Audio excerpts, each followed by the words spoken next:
Hello friends, स्वागत है आप सभी का आपके अपने चैनल में।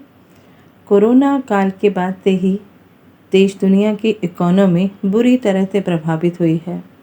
लोगों की जॉब छूट गई, कई लोगों के बिजनेस बंद हो गए हैं। ऐसे में एक प्लेटफॉर्म ऐसा है जिसने हमेशा देश दुनिया में लोगों के दिलों में अपनी जगह बनाई है, और वो है शेयर मार्केट, जिसकी मदद से लोग अपनी ज़िंदगी को मज़े से जी सकते हैं। शेयर बाज़ार हमारी अर्थव्यवस्था में, हमारी इकोनॉमी में काफ़ी आकर्षक तत्व है। चाहे वो समाचार हो या आपका कार्यालय हो, आपका ऑफिस हो, एक इंसान के जीवन की हर वस्तु पर शेयर प्राइस होते हैं। आपने लोगों को इसके चढ़ने और उतरने पर कई बार चर्चा करते हुए भी सुना होगा। ये देखते हुए कि हर कोई शेयर बाज़ार और इसके आशाजनक मुनाफे के बारे में बात कर रहा है, तो आपके भी मन में ये सवाल आते होंगे कि शेयर बाज़ार क्या है, किस तरीके से इसमें इन्वेस्ट किया जाता है, किस तरीके से यहाँ से पैसा बनाया जाता है। अब सबसे बड़ा सवाल ये आता है कि शेयर मार्केट है क्या? व्यापार और निवेश के बीच जो मेन डिफरेंस का पीरियड है, जिसके लिए आप शेयर को होल्ड करोगे। यदि आप ट्रेडिंग कर रहे हैं तो आप कम वक्त के लिए शेयर खरीदेंगे और बेचेंगे, जबकि इन्वेस्टमेंट का मतलब होता है उन्हें केवल लंबे समय के लिए होल्ड कर सकते हैं। आप शेयर बाज़ार में व्यापार कर रहे हो या निवेश कर रहे हो तो सोच समझ कर डिसीज़न लेना चाहिए, क्योंकि मार्केट किसी का अपना पर्सनल नहीं होता। जब मार्केट ऊपर जाएगा या नीचे गिरेगा, ये समझना हर एक व्यक्ति के लिए बहुत मुश्किल होता है। ऐसे में ज्योतिष हमारी हेल्प करती है कि मार्केट का ट्रेंड आज क्या है, कल क्या होगा, कौन सा शेयर हमें शॉर्ट टाइम के लिए लेना चाहिए और कौन सा शेयर हमें लंबे टाइम के लिए लेना चाहिए, जिससे हमें नुकसान या तो बिल्कुल भी ना हो या फिर बहुत कम हो और उसकी वजह से हमारी कैपिटल ख़राब ना हो। जब भी मार्केट में कोई न्यूज़ आती है तो मार्केट का ट्रेंड जो होता है वो तुरंत बदल जाता है। ये डिपेंड करता है कि न्यूज़ कैसी है, उसके बाद कौन सा पैटर्न बन रहा है। इसको ऐसे भी कह सकते हैं कि कई बार मार्केट में जो ब्रोकर्स होते हैं वो न्यूज़ को फैला देते हैं, स्प्रेड कर देते हैं कि मार्केट ऊपर जाएगा, और इन्वेस्टर जो होते हैं इसी रूमर्स के चलते अपनी कैपिटल मार्केट में लगा देते हैं। लेकिन बाद में यही मार्केट एक न्यूज़ के कारण चेंज भी हो जाता है। ऐसे में इन्वेस्टर्स को कई बार नुकसान भी हो जाता है। ऐसे में अभी इलेक्शन हुए हैं और कई जगह इलेक्शन होने बाकी हैं, तो ऐसे में मार्केट का ट्रेंड कैसा चल रहा है आप लोग देख सकते हैं। पिछले हफ्ते से फ्लैग एंड पोल का पैटर्न बना था।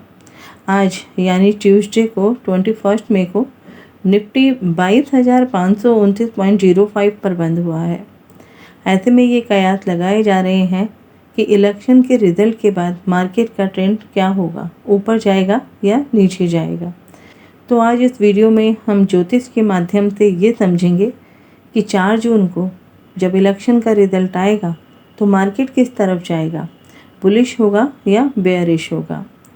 तो इसको समझने के लिए हमें 4 जून 2024 की ही कुंडली बनानी पड़ेगी। 9:15 बजे का समय हम इसको लेंगे और मुंबई का समय होगा, क्योंकि 9:15 बजे मार्केट ओपन होता है, तो उसी समय का चार्ट हम यहाँ पर लेने वाले हैं। 4 जून 2024 को सुबह 9:15 बजे मुंबई का हमने चार्ट बनाया है, क्योंकि 9:15 बजे मार्केट ओपन होता है। उस समय के हिसाब से कर्क राइजिंग लग्न है, 3rd हाउस में केतु है कन्या राशि में, 8th हाउस में स्वराशि शनि है, 9th हाउस में राहु है, 10th हाउस में चंद्रमा और मंगल है, 11th हाउस में Jupiter, Sun, Venus and Mercury है। 4 ग्रह 11th हाउस में हैं, तो कुछ तो इंडिकेशन दे रहे हैं कि उस दिन मार्केट का सेंटिमेंट क्या होगा। शेयर मार्केट के प्राइम कुछ सिग्निफिकेटर्स होते हैं जो शेयर मार्केट में अपनी रोल प्ले करते हैं। शेयर मार्केट के लिए कोई भी एक प्लैनेट जिम्मेदार नहीं होता, उसके लिए कई सारे ग्रहों का कॉम्बिनेशन देखा जाता है। लेकिन जो सबसे इम्पॉर्टेंट है वो है चंद्रमा, जो आपके माइंड, आपके इमोशन को कंट्रोल करता है। जब आपका सेंटिमेंट मार्केट के लिए डिफरेंट होता है, तो उसमें भी चंद्रमा का बहुत बड़ा रोल होता है। दूसरा जो प्लैनेट है वो है मरकरी, एनालिटिकल।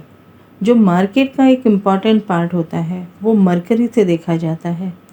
तीसरा जो प्लैनेट होता है वो है जुपिटर, जो मार्केट में आपकी विजडम को रिप्रेजेंट करता है कि आप उस समय क्या डिसीज़न लेते हो। फिफ्थ हाउस जो सभी इन्वेस्टर्स के लिए देखा जाता है। 10th हाउस जो डेली ट्रेड करते हैं। और 11th हाउस आपके पास जो कैपिटल है जिसका आप यूज़ कर रहे हो, उससे आपको क्या रिटर्न मिलता है। ये तीनों ही भाव डेली ट्रेड करने वालों के लिए बहुत ज़रूरी होते हैं, या जो इंट्राडे करते हैं उनके लिए बहुत ज़रूरी होते हैं। सेकंड हाउस रिप्रेजेंट करता है आपके कैपिटल को। 11th हाउस आपके गेन को रिप्रेजेंट करता है। 4th हाउस, 11th हाउस और उनके लॉर्ड्स को भी ज़रूर देखना चाहिए। और भी बहुत सारे एस्ट्रोलॉजिकल पैरामीटर्स हैं शेयर मार्केट को देखने के लिए, जो एक वीडियो में बताना मुश्किल होता है। अब अगर हम इस चार्ट को देखें तो कैंसर राइजिंग लग्न है जो बुलिश साइन होता है। जैसा कि मैंने कहा कि कुंडली का 5th हाउस शेयर मार्केट के लिए बहुत इम्पॉर्टेंट होता है, क्योंकि ये देश की इकोनॉमी को रिप्रेजेंट करता है। यहाँ पर आप देखिए कोई भी ग्रह नहीं है, ये वाला जो भाव है वो खाली है। 5th हाउस जो लग्न से भी बहुत इम्पॉर्टेंट होता है। इस चार्ट में अगर आप देखें तो 5th हाउस में कोई भी ग्रह नहीं है, यानी कि लग्न से लेकर 5th हाउस तक कोई ग्रह नहीं है। लेकिन इस बीच में केतु जो है वो 3rd हाउस में है। इसलिए 5th हाउस को समझने के लिए हमें 11th हाउस को भी देखना पड़ेगा। आप शेयर मार्केट में आए हो और वहाँ आकर के अगर आप कंफ्यूज हो जाते हो कि क्या करें, कैसे होगा, तब कैसे इन्वेस्ट करें, तो 11th हाउस आपकी हेल्प करेगा, क्योंकि ये आपकी कैपिटल को रिप्रेजेंट करता है और साथ ही आपकी डिज़ायर्स को भी पूरी करता है। 11th हाउस में 4 ग्रह हैं, सूर्य, गुरु, शुक्र और बुध। सूर्य यहाँ पर गवर्नमेंट है और सूर्य के मंत्रिमंडल में धन को कैसे संभालना है या खर्च करना है वो देखने का काम होता है जुपिटर और वीनस का, क्योंकि दोनों ही वेल्थ को, मनी को रिप्रेजेंट करते हैं। और जो 4th प्लैनेट है वो है मरकरी, जो सूर्य के मंत्रिमंडल में राजकुमार कहलाता है, युवराज कहलाता है। यहाँ आप देखिए जुपिटर और मरकरी एक ही डिग्री पर है, यानी 7 डिग्री पर, और वीनस और सन की भी एक ही डिग्री है, यानी 19 डिग्री पर। यहाँ पर ये सभी ग्रह शुक्र की वृषभ राशि में है, जो नैसर्गिक 2nd हाउस की राशि है, धन की राशि है, आपके लॉकर की राशि है, जहाँ पर आप अपना सेविंग मनी रखते हो। इसके साथ ही ये जो राशि है वो पृथ्वी तत्व की राशि है, इसके कारण ये स्टेबिलिटी को भी रिप्रेजेंट करती है। अब आप एक और इम्पॉर्टेंट पॉइंट देखिए, और वो है 11th हाउस से 5th हाउस, यानी कि 3rd हाउस, जहाँ पर केतु है बुध की कन्या राशि में। ये भाव आपको मार्केट में होने वाले उतार चढ़ाव के बारे में बताता है। ऐसे में कन्या राशि के होने के कारण ये भाव मरकरी रूल करता है। ऐसे में जब यहाँ पर केतु बैठा है तो वो मार्केट में क्या सेंटिमेंट देगा उसको समझना सबसे ज़्यादा इम्पॉर्टेंट है, क्योंकि ये मार्केट को या तो हाइट देगा या फिर डाउनफॉल देगा। जैसे कि कहा जाता है कि शेयर मार्केट का कारक ग्रह जो है वो राहु होता है। अब मार्केट में राहु का क्या रोल होगा उसे भी समझना होगा। यहाँ राहु जुपिटर की मीन राशि में है, जो नैसर्गिक 12th भाव की राशि है, और इसका लॉर्ड जुपिटर जो 3rd भाव को देख रहा है, 7th भाव को देख रहा है। तो इसका अर्थ हुआ कि अगर आपने शेयर मार्केट में मार्केट को पूरा समझ लिया है तभी तो आप इन्वेस्ट करोगे, क्योंकि राहु जो है वो लॉसेस की राशि में बैठा है और जुपिटर 7th हाउस को देख रहा है, केतु को देख रहा है। तो उस दिन जो सबसे बड़ी बात होगी वो आपकी इन्वेस्टर के सेंटिमेंट की होगी। एक पल को लगेगा कि मार्केट अपने बुलिश ट्रेंड पे जाएगा, और हो सकता है कि ये रेजिस्टेंस को तोड़कर एक नया लेवल बना ले। इसके अलावा इलेक्शन के जो रिज़ल्ट की न्यूज़ होगी वो बहुत तेज़ी से मार्केट में आएगी।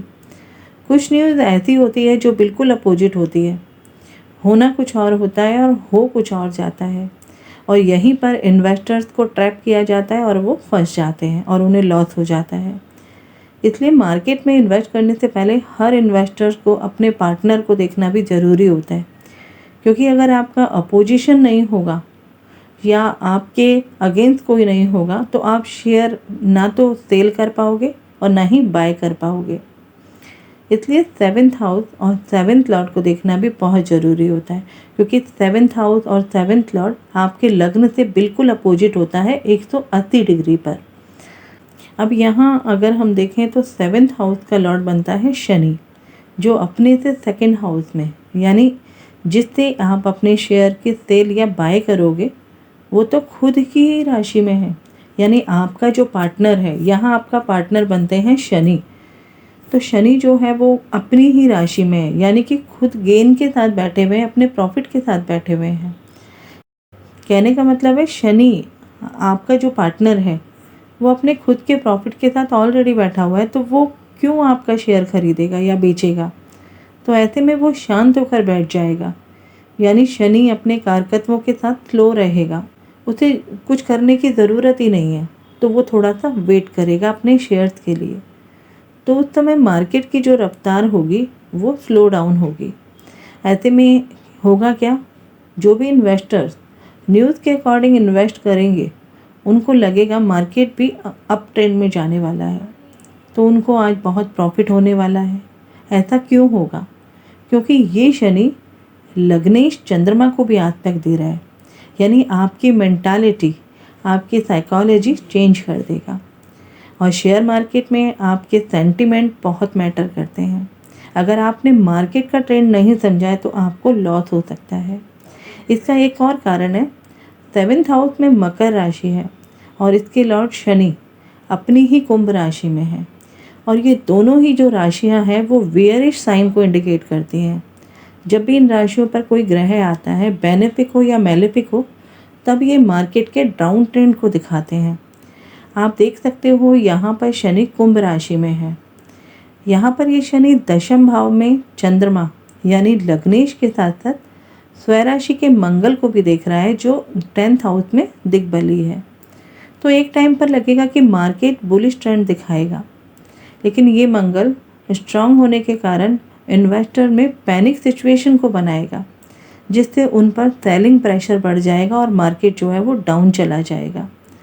कई बार ऐसा भी होता है, जब नई सरकार बनती है तो मार्केट कंसोलिडेशन की स्थिति में आ जाता है, साइडवेव की स्थिति में आ जाता है, क्योंकि गवर्नमेंट फाइनेंशियल मार्केट की तरफ रुझान करती है। तो इस समय मार्केट रिट्रेसमेंट में भी हो सकती है। अब डिपेंड करता है कि कितने % की रिट्रेसमेंट होगी। लेकिन मैं अपने व्यूवर्स को यही एडवाइस करूँगी, या जो मुझसे पर्सनली शेयर मार्केट पे बात करते हैं, उन्हें इस समय थोड़ा संभल कर चलना चाहिए, क्योंकि मार्केट का ट्रेंड डाउन रहने वाला है, जो मैंने अपनी लास्ट वीडियो में भी बताया था।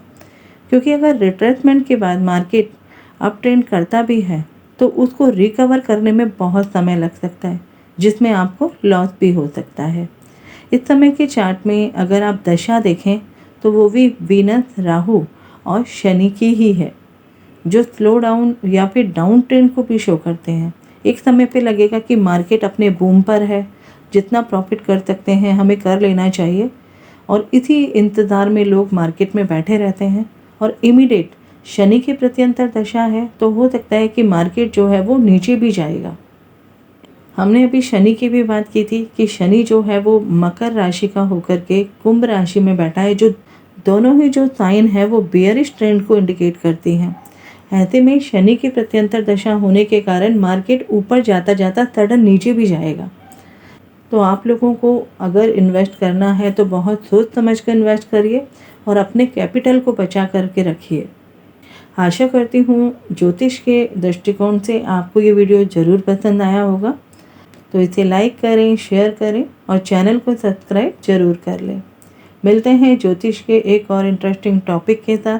तब तक अपना और अपने परिवार का ख्याल रखें, सुरक्षित रहें। जय हिंद, जय भारत।